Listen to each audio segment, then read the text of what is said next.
Welcome back to our channel.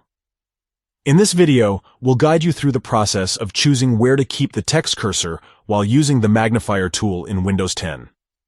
The Magnifier tool is a fantastic accessibility feature that allows you to zoom in on your screen for better readability.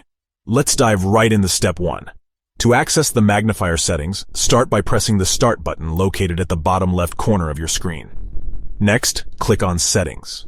This will open up the Settings menu. Step 2. Inside the Settings menu, you'll find an option called Ease of Access.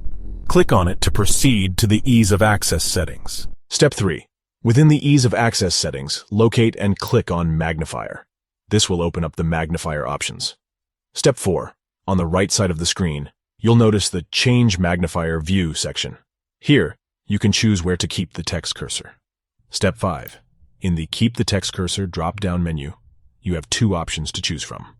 Select Centered on the screen, if you want the text cursor to remain at the center of the screen while using the magnifier. Alternatively, you can choose Within the Edge of the Screen, Default, to keep the text cursor within the edges of the screen.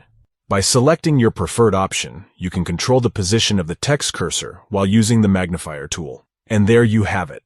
You've successfully learned how to choose where to keep the text cursor while using the magnifier tool in Windows 10. Now, you can enjoy an enhanced reading experience that suits your preferences. We hope you found this tutorial helpful. If you have any questions or suggestions for future videos, please let us know in the comments below.